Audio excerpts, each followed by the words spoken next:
वंदन अभिनंदन है करते प्रेम पूर्वक शीश झुकाए माता रामा बाई जी की गाथा को हम रहे सुनाए जो बाबा साहब की संगिनी मृदुभाषी ज्ञानों की खान बड़ी मनोबल बुद्धि वाली शक्ति पुंज की थी धनवान कठिन समय को सरल बनाती बलदायिनी प्रेरणा स्रोत धीरज और धैर्य की सीमा नैतिकता से ओत वो प्रोत जीवन पथ पर अटल अडिग थी 100% संदेश महान उज्जवल जीवन दिया भीम को जाने जिसको सकल जहान 7 फरवरी 1800।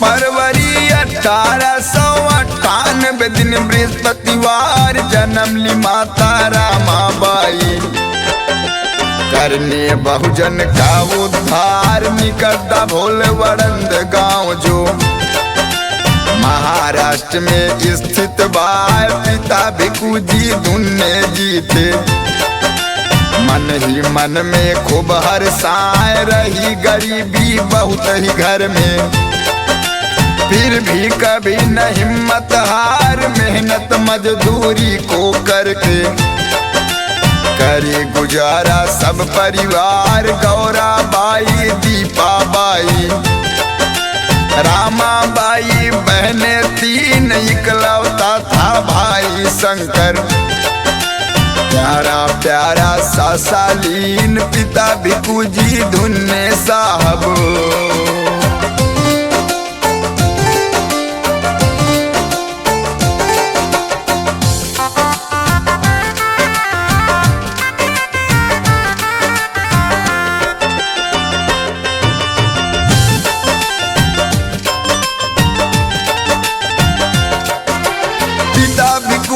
धुन्ने साहब दा पोली में करते काम निर्धनता में करें गुजारा कभी नहीं करते आराम समुद्र से मछली को ढोते जो उस समय कुली का काम निर्धनता से पत्नी मर गई घर में हुई दिक्कतें तमाम इधर पिताजी भिक्खू जी धुन्ने का था वजन उठाना काम दर्द लगी रहने छाती में तो करी ढोना हुआ हराम दर्द के कारण मौत हो गई हुआ बेसहारा परिवार रामा बाई का जीवन है कष्टों से भरा अपरंपार विपदा पर विपदा जब आई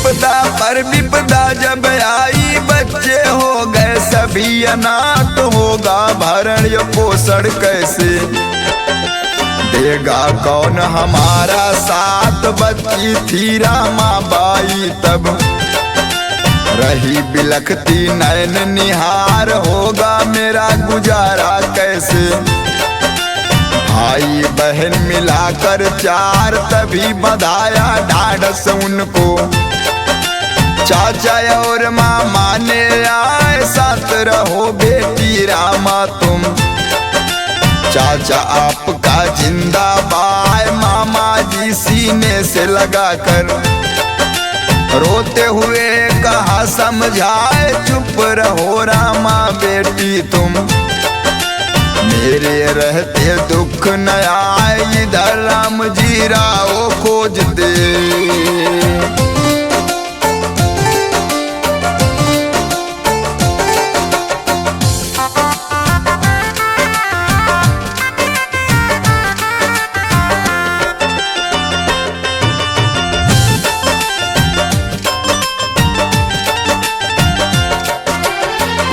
राम जी राव खोजते भीम की शादी भी की जाए, कोई योग्य मिले लड़की तो घर की बहू बनाया जाए। दो लड़की वो देख चुके थे, उनका घर भी और परिवार तय भी हो गया एक जगह से। देख चुके थे घर और द्वार राम जी रावण इसी बीच में। रामा का जाना इतिहास पहले वाले रिश्ते तोड़े, रामा बाई बन गई खास। राम जी राव जी इस गलती पर 5 रुपए दिए थे दंड, पर रामा जी को ही लाए। बहु रूप में प्रेम अखंड, शिक्षित नहीं थी रामा बाई।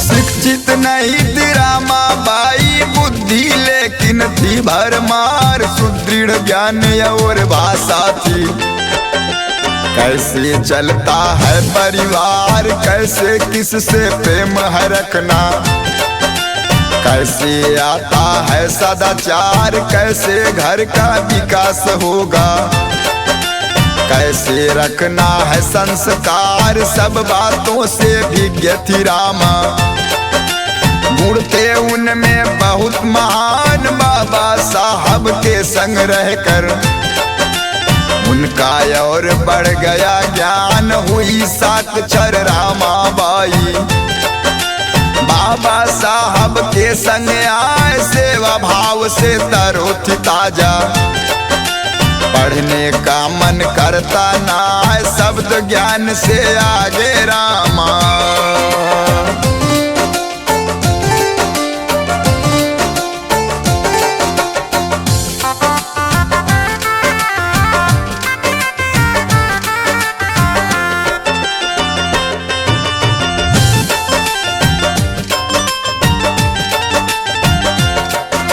शब्द ज्ञान से आगे रामा, सीख ली केवल अक्षर ज्ञान। अखबारों के मोटे अक्षर वो केवल जाति जान। बाबा उनको पढ़ने खातिर पुस्तक लाए और सिलेट, पर रामा का मन ना लगता। सेवा भाव से भरती पेट, साहब संबोधन से करती। बाबा साहब का उल्लेख उनको प्रियतम रामू लिखते। बाबा साहब का है लेख, बाबा साहब का रामू से था सौहार्द और स्नेह। रामा जी को हद से बढ़कर बाबा साहब से था नेह, गए विलायत बाबा साहब।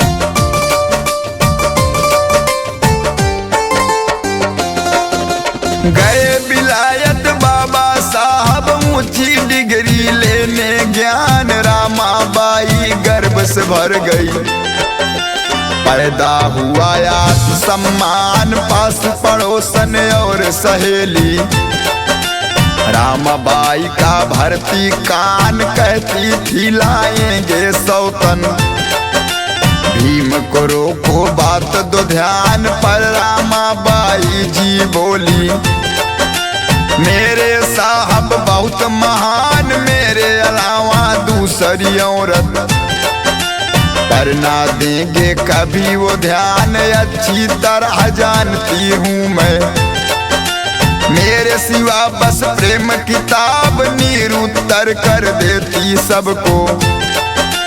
होता था मुंह बंद जवाब, शिक्षा लेके बाबा साहब।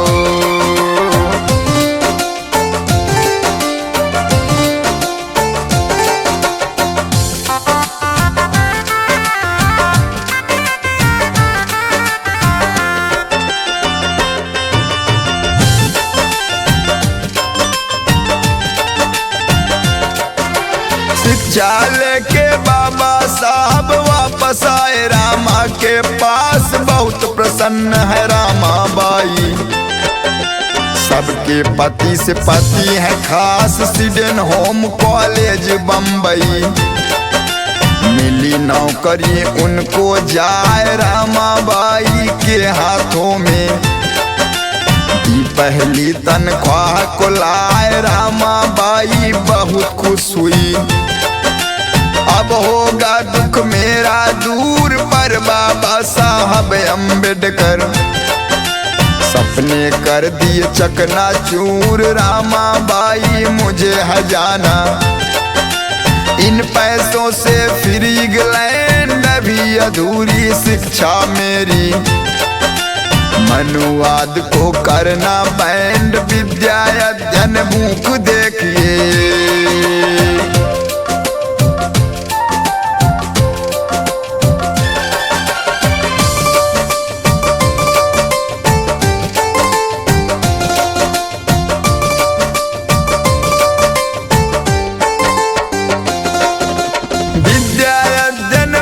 देखिए बाबा साहब की जज्बात, जैसे हुआ इकट्ठा पैसा।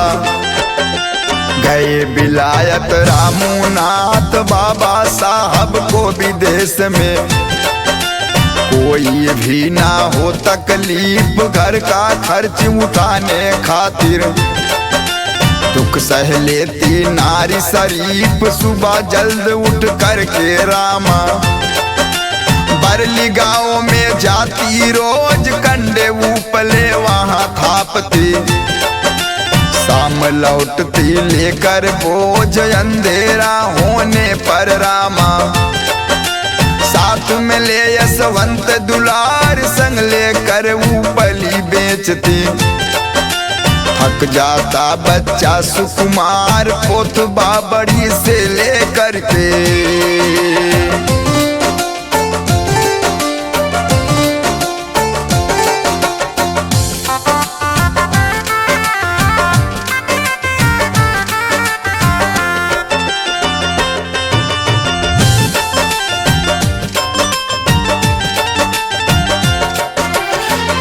बाबड़ी से लेकर दादर महीप तक फेरिया कर, सिर पर ईंधन गट्ठर ला दे।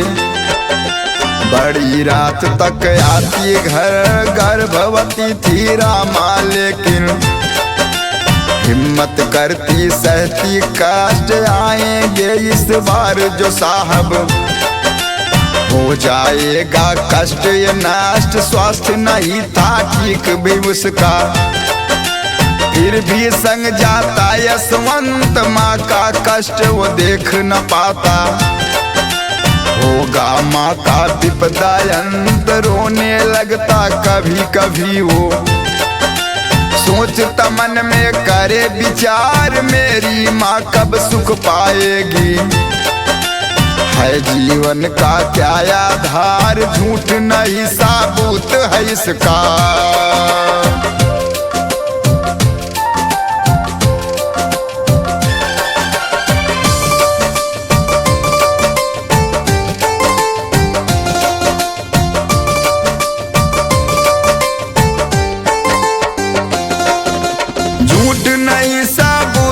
इसका बाबा साहब का है लेख, बहिष्कृत भारत पाक्षिक के संपादकीय मेलो देख। सन 1928 की 3 फरवरी की है बात, संपादकीय लेख लिखे जो सुने कलेजा आए हाथ। मैं था जब विदेश में रामू, घर की चिंता सही अकेल, मेरे आने पर भी रामू रही है कैसे विपत को झेल। गोबर का बोझा सिर ला दे, आगे पीछे देखती नाय, ममता मई सुशील जो रामा।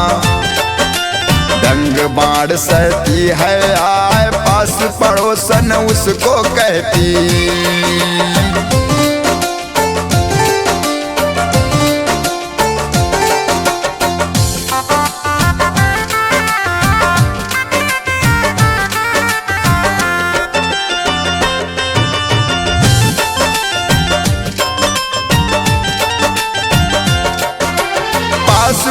पड़ोसन उसको कहती, देखो बैरिस्टर की नारी गोबर ढोती 2 मीलों से। क्या बनेगी ये जेवनार, पत की इज्जत धूल मिला दी। शर्म है इसको लगती ना, तिल भर भी परवाह नहीं है। आबरू भी इसकी बिक जाए, पर रामाना बुरा मानती। कहती है अपना काम 1.5 रुपये से है ज्यादा। खर्चा करना मुझे हराम, यद्यपि मैंने उसको रोका। बोला रामा बात दो ध्यान, इतना बोझा सिर ना ला दो। नहीं निकल जाएगी जान, मैं दे पाता समय न उसको।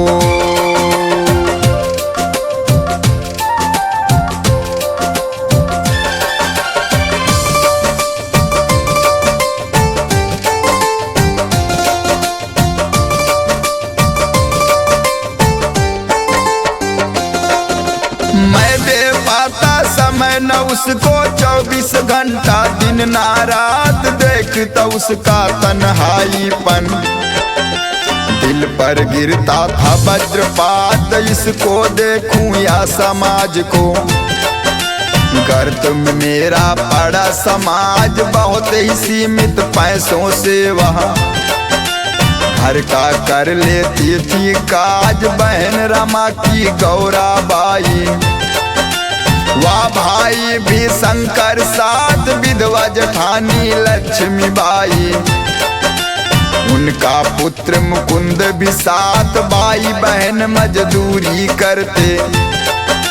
शाम लौटते थके हार, बाजरे की तब रोटी बनती। वो भी बनती केवल 4 बाजरे की रोटी से।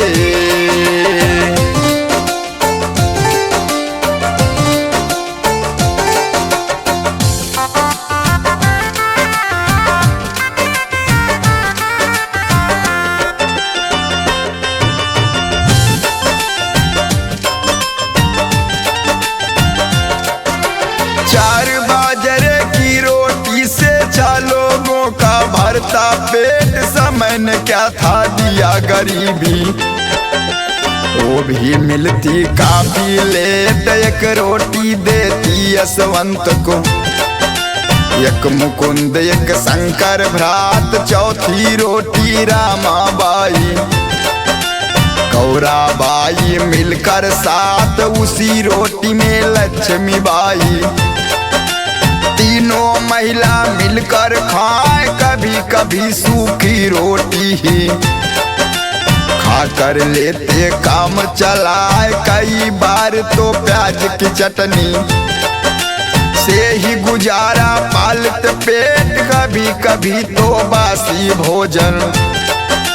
वो भी मिलता आधा पेट, बाबा साहब थे विदेश में।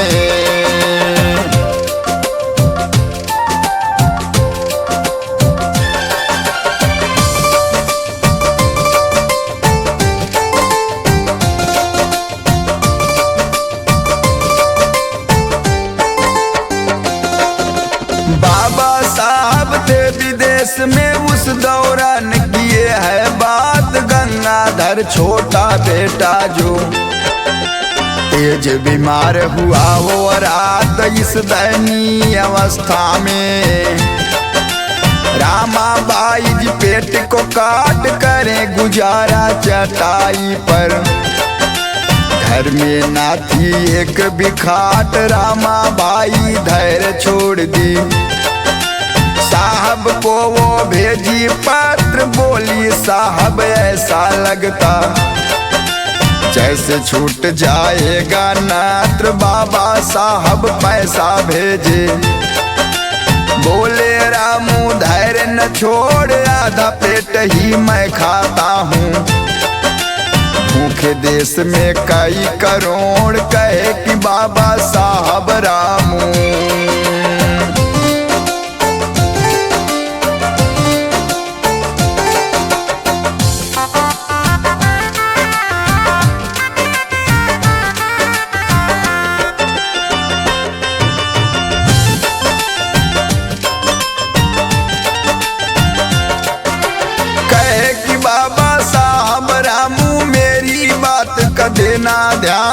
बेच डालना गहनों को भी। गंगाधर है मेरी जान, लौट के गहने बनवा दूंगा।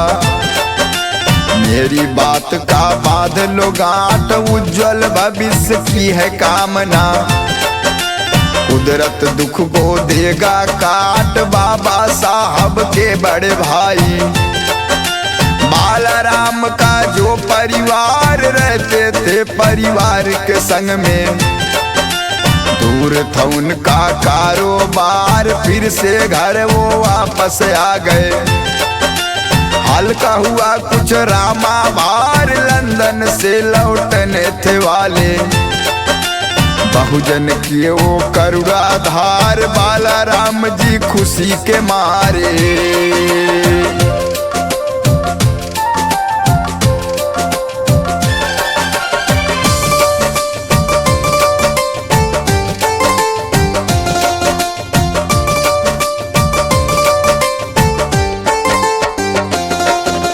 बालाराम जी खुशी के मारे सबको नए कपड़े सिलवाए, कहे कि मेरा भाई आ रहा।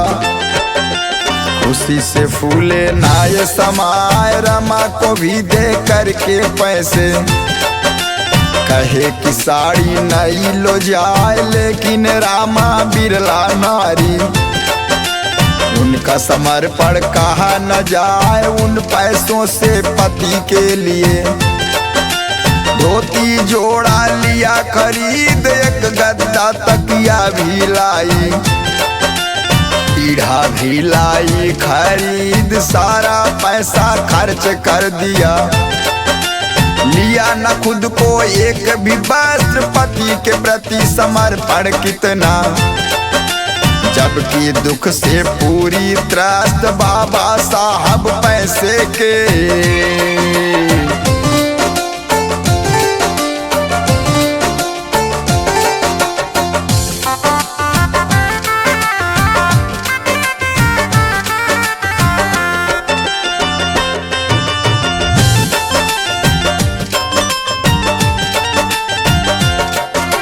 बाबा साहब पैसे के अभाव में छोड़े शोध प्रबंध, वापस बंबई लौट आए। काम अधूरा करके बंद 3 अप्रैल 1923, लंदन छोड़ बंबई आए। शोध प्रबंध किए घर पर ही, फिर लंदन को दिए भेजाए। शोध प्रबंध वो स्वीकृत हो गया। समाचार जो बाबा पाए, खुशी से झूम उठे तब बाबा। दौड़े दौड़े घर पर आए, रमा की तबीयत ठीक नहीं थी। बिस्तर पर वो पड़ी दिखाए, फिर भी साहब के सम्मान में बिस्तर से वो खड़ी हो जाए, बीमारी की हालत में भी।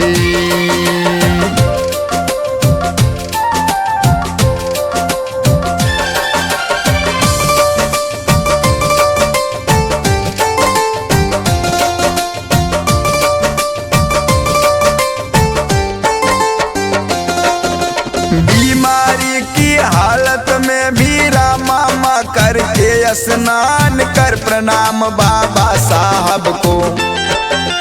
वो खोली अपनी जुबान, साहब से धीरे से बोली, डिग्री और तो बाकी ना, क्या मुझको फिर छोड़ के जाना। मुझको भी दो आज बताए, रामा के व्यंग मर्म को जाने। साहब हंसते उत्तर दीन, तुझे मेरी चिंता रहती है। छोड़ के ना जाएंगे भीम, सुन के साहब की ये बाड़ी। रमा ने ली संतोष की सांस, हंस के बोली रामा बाई। आप हो मेरे जीवन आस, फिर भी साहब खोए रहते।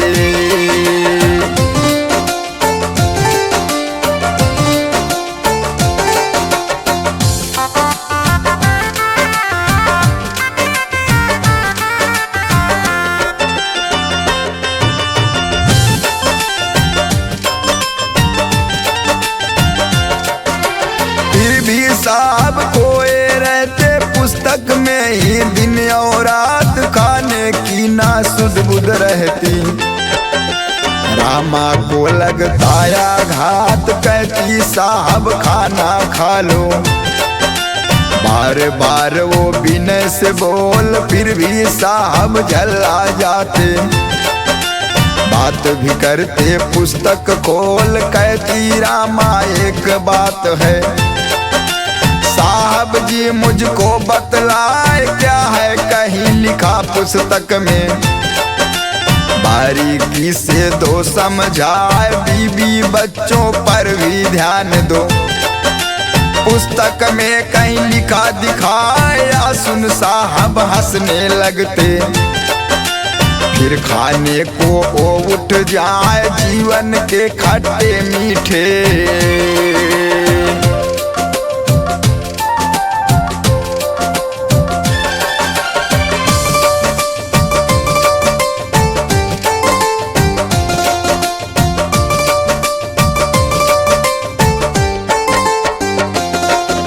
जीवन के खट्टे मीठे अनुभव से समय बीतता जाए, चार चार संतानें मर गई। 1924 ले भाई छोटा राज रतन को रामा, करती थी अत्यंत ही प्यार, बाबा साहब भी कहते थे। करे गए बहुजन उद्धार, माता रमाई उस बच्चे का हरदम रखती पूरा ख्याल, कोई कमी छोड़ती ना थी। करती रहती देखो भाल, हल्का भी बुखार जो होता दौड़ी जाए डॉक्टर पास, घरेलू उपाय भी करती।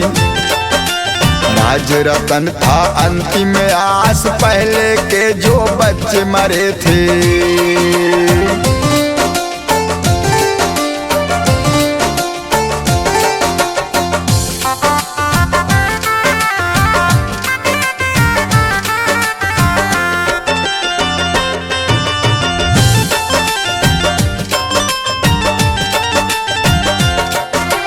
पहले के जो बच्चे मरे थे, माता उनको करके याद, राज रतन की देखभाल में कोई ना छोड़े अपवाद। ममता मई प्यार में माता हर कुछ करने को तैयार, फिर भी डबल निमोनिया हो गया।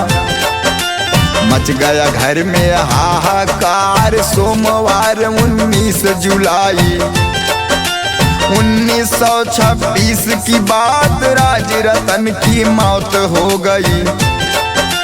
असहनीय लगाया घात, होने लगी सूख कर काटा। रामाबाई का शरीर दुख से माता रामाबाई हुई बीमारी से गंभीर, बाबा साहब जी दिल्ली में।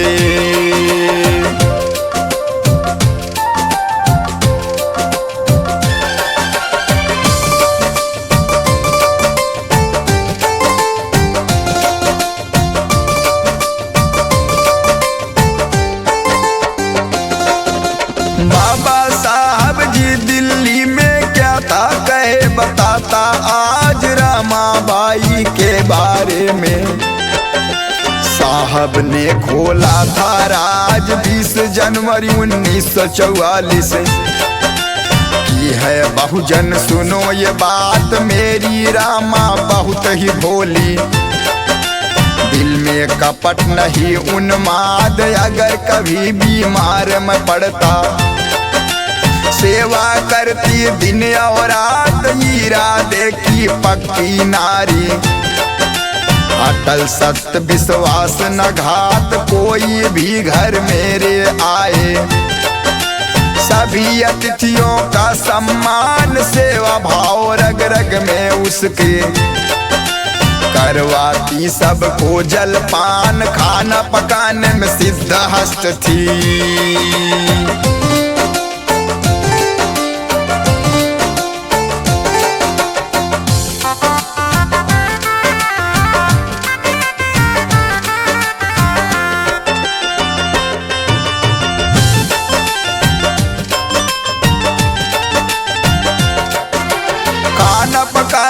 सिद्ध हस्त थी ना दिन देखती ना वो रात, कभी नहीं आलस वो करती, दिल में रखती थी जज्बात महाड सत्याग्रह घटना से। धमकी मुझको मिलती रोज, कहती साहब साथ रहूंगी, साजिश सुनती रहती रोज, कहती साहब साथ ले चलो। जहाँ भी जाओ महफिल में सामने रूप सही है सबका, काला है सबके दिल में, मैंने कहा ये काम न तेरा, तू घर की कर देखा और एक सीधे सरल स्वभाव की रामू। चुप हो जाती मुझको देख, आगे लिखते बाबा साहब।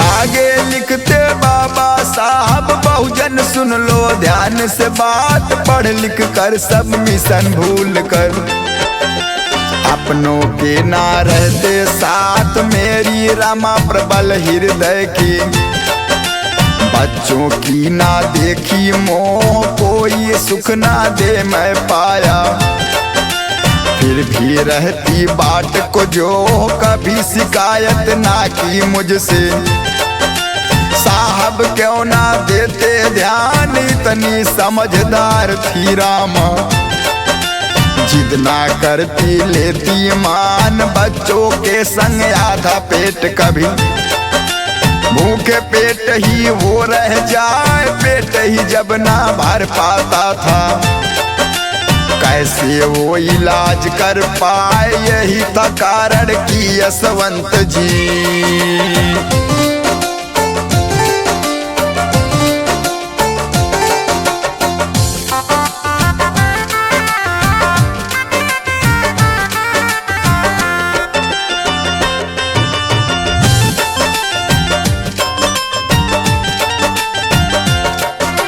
यही था कारण कि यशवंत जी भैया रहते सदा बीमार, पोलियो के शिकार हो गए, आंखों से भी वो लाचार, दूसरा लड़का गंगाधर था, देखने में अत्यंत सुशील, हुआ अचानक जब बीमार वो, सोचा कर लूं नौकरी डील, फिर भी चारा आए दिल में, है बीमार जो 7 करोड़, उनका करूं इलाज मैं पहले, बच्चे को कुदरत पर छोड़ मैं इलाज करा ना पाया, चला गया मेरा सुकुमार, छाती पीट के रामा रोए, घर में मच गया हाहाकार, बच्चे की मृतदेह को ढकना।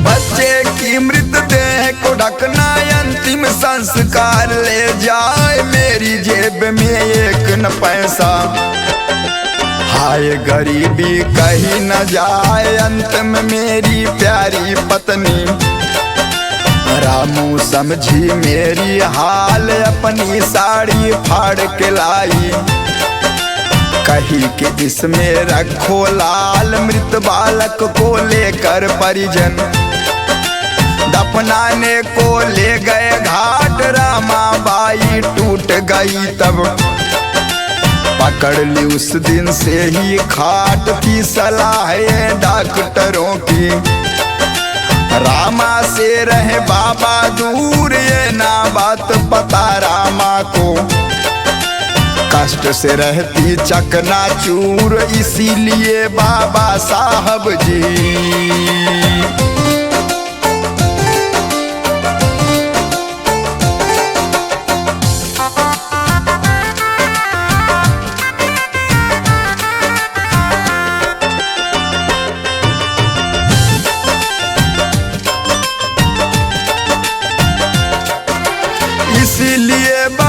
साहब जी अपने ऑफिस रहते, जाए घर आते थे थोड़े क्षण को, रुकते नहीं थी वो घर आए बाबा साहब की आदत से।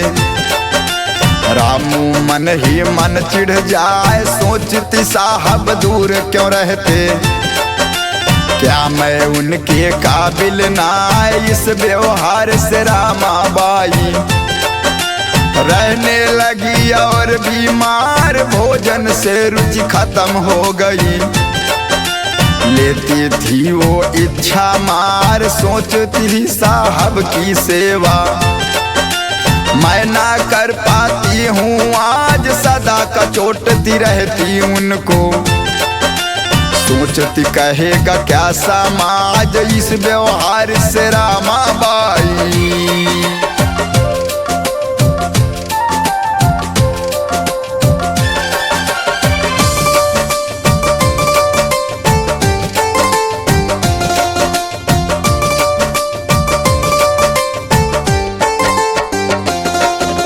इस व्यवहार से रामाबाई के दिल आता ना था धीर, अस्त पिंजर सा दिखने लगा। रामाबाई का शरीर कभी कभी बाबा साहब जी ऑफिस से घर आते ना, तब रामा जी टिफिन भेजती, साहब भूखा ना रह जाए। बाबा साहब कभी थे खाते, कभी टिफिन वापस कर दे, टिफिन को वापस देख के रामा मन को दुखित बहुत कर ले। पति को भूखा समझ के रामा खुद भी कर लेती उपवास, महीने में कई बार ऐसे प्रसंग घट जाते खास, जब यह बात सुना साहब ने।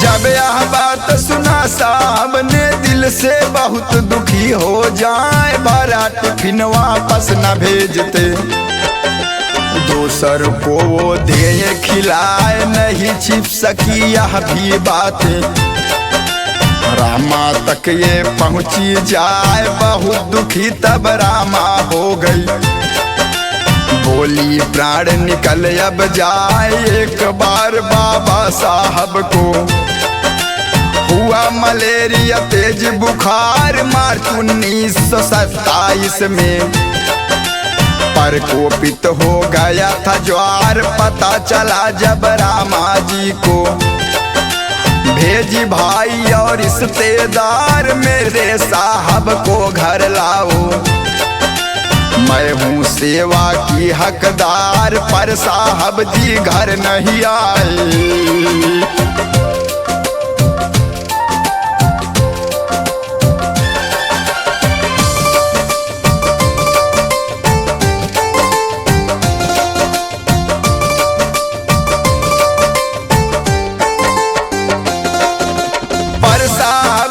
घर नहीं आए, रामाबाई हुई बेहाल, चिंतित हालत खुद जा पहुंची, साहब का लेने को हाल। उन्हें देख कर आस पास के उठकर खड़े हुए सब लोग, कुर्सी देकर कहा कि बैठो, करने लगे सभी सहयोग। पर रामा जी खड़ी ही रही, याचना भरी वो बात चलाए, कृपा कर साहब घर चलिए, बिनती मेरी सुन ली जाए। रामा साहब को सब देखे, ऑफिस से बाहर हो जाए, साहब का सिर लगी दबाने, कुर्सी पर भी बैठी ना, बार बार करती वो बिनती।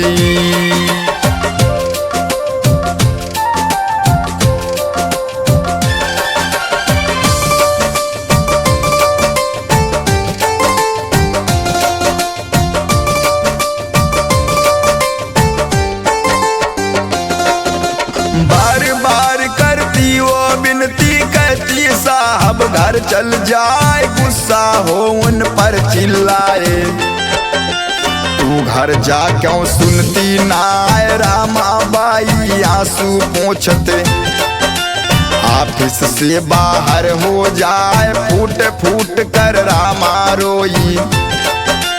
कई दिनों तक खाई नाय, 2-2 घंटे पर मौसमी। कारस छाज दई भेजवाए, तीसरे दिन बुखार उतर गया। छाज भात तब साहब खाए, तब रामा उपवास को तोड़ी।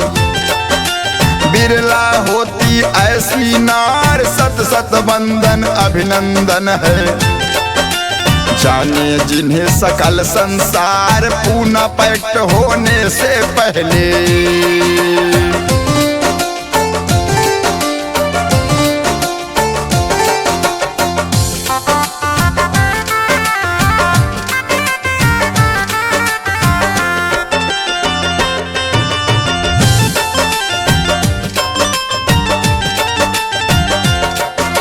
पूना पैक्ट होने से पहले ब्राह्मण बनियों का गठजोड़ मारने का षड्यंत्र रचा था। जिस पैक्ट में आए मोड़, था गहरा प्रभाव रामा पर। स्वास्थ्य बिगड़ता उनका जाए, दहशत में वो भरी थी रहती। कहती कुदरत ले बचाई, एक दिन रामा का हाल पूछने पहुँचे जिनका नाम उपसाम। आंसू भरे स्वर रामा बोली, मुझको गुरुजी नाया राम, कई महीने से बीमार हूँ। साहब जी ना आते पास, दूर से ही है हाल पूछते। कोई मेरा और क्या खास, क्या कर्तव्य यही है पति का।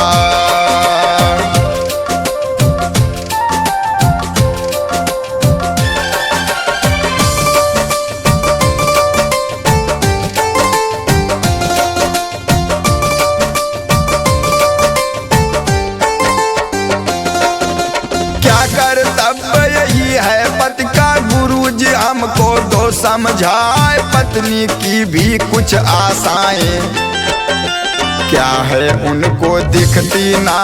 इस व्यवहार से बहुत दुखित हूँ, कैसे होगा स्वास्थ्य ये ठीक। घर मेरे मन के दुख समझे, तो जल्दी हो जाऊं ठीक। लेकिन आपके बाबा साहब को है ना मेरी परवाह, या सुनकर उपसाम गुरुजी हुए दुखित। आओ भर कर आ पहुँचे बाबा साहब के दिग।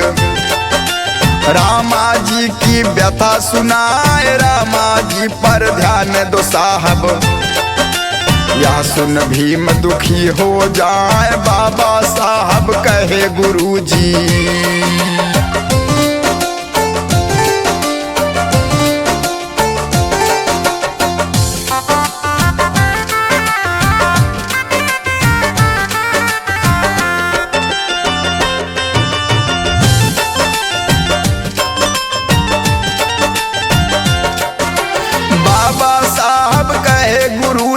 ऐसी ना वो सोचे बात, बेपरवाह नहीं रामू से।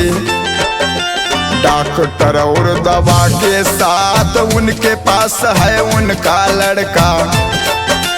दवा आदि देने को पास, साथ साथ भतीजा मेरा।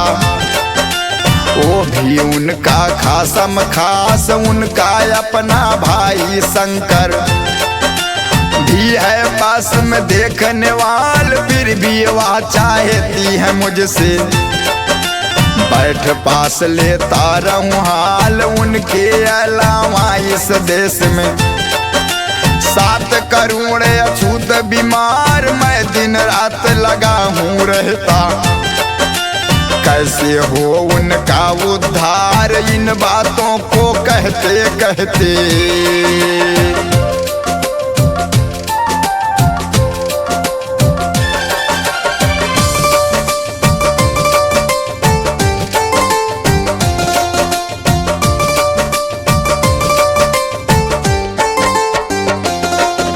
इन बातों को कहते कहते साहब जी का गला भर आए हुए शांत उपसाम गुरुजी।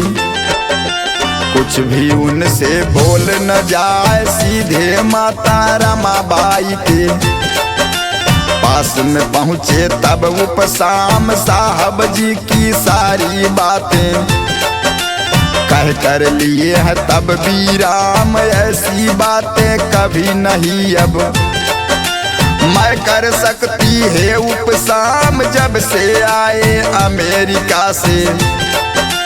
दीनहीन पर केवल काम ध्येय महान पवित्र है उनका। पूरी तरह सफल हो जाए अपना दुख ना कभी कहूँगी, कष्ट न दूंगी उन्हें बताए रामाबाई की बीमारी।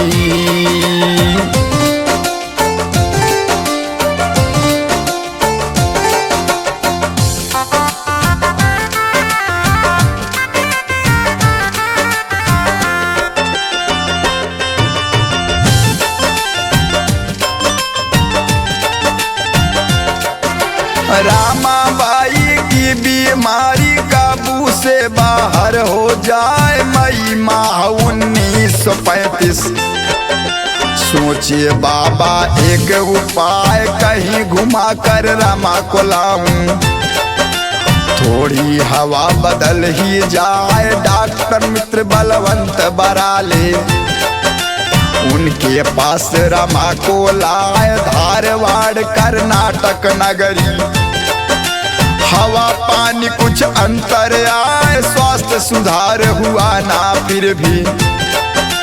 फिर बम्बई वापस चल जाए, अथक प्रयास किया साहब ने मेरी रमा ठीक हो जाए। दवा का असर न होता लेकिन दिन पर दिन कमजोर हो जाए। जर्जर स्थित पूज्य रमा का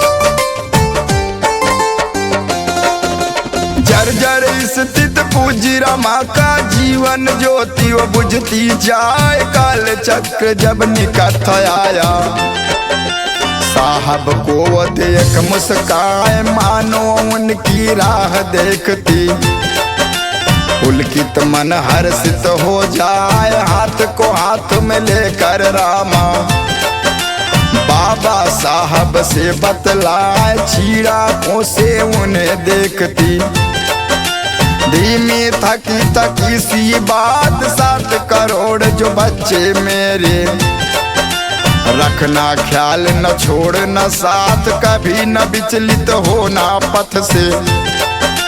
दिलवाना उनको सम्मान पूरा करते इन शब्दों को। माता हुई प्राप्त निर्वाण, बाबा साहब बेसुध हो गए।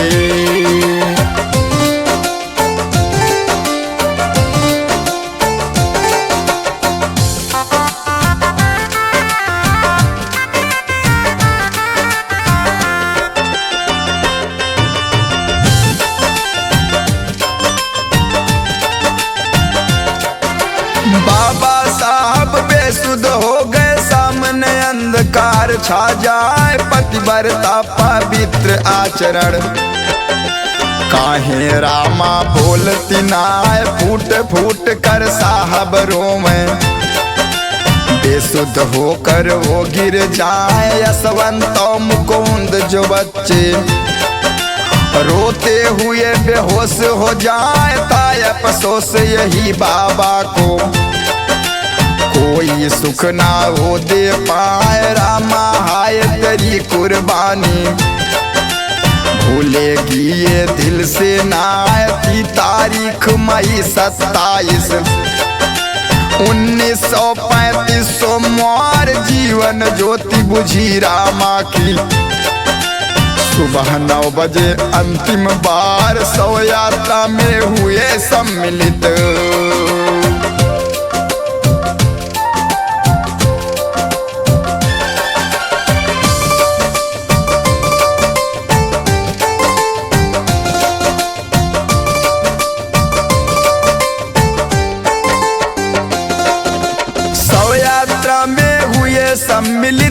नारी अमीर गरीब 50,000 से ज्यादा, जो साहब के बहुत करीब बाबा साहब बोझिल दिल से, कातर मन गंभीर हो साथ साथ 700 के वो चल रहे, धीरे धीरे मरमा हाथ पूरे रास्ते नम थी आंखें, उनका दुख कुछ कहा न जाए, बरली की शमशान भूमि से वापस आ कमरे में जाए, खुद को बंद किए कमरे में, दुनिया के असीम विद्वान फूट फूट कर खूब रोए, छोटे बच्चे के सामान रामाबाई की अंतोष्टि।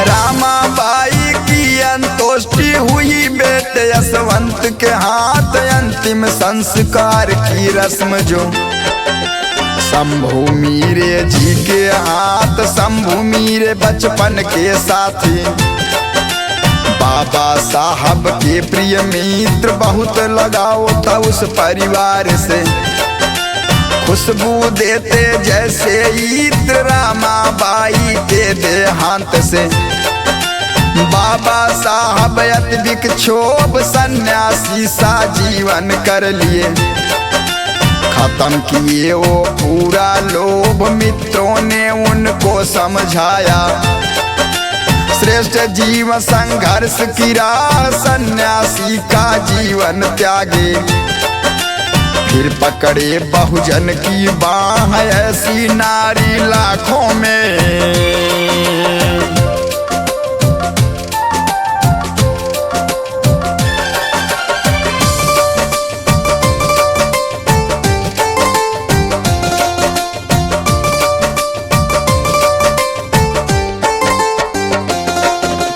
ऐसी नारी लाखों और करोड़ों में है, होती एक दिव्य गुणों से भरी हुई थी, सद्गुणों की उनकी टेक याद हयाती माता जब भी आंखों से आती है नीर, आज हो बहुजन जहाँ भी पहुँचे, याद करो माता तस्वीर, उनको भूला आज है बहुजन, केवल अपना स्वार्थ याद, उनको भी हम पुष्प चढ़ाएं, जीती सर्वोत्तम फरियाद, कोटि कोटि मैं नमन हूँ करता, जग जननी जीवन की सार, गौतम तीर्थराज सर्वोत्तम, आज से लेता मिशन का भार, गौतम तीर्थराज सर्वोत्तम।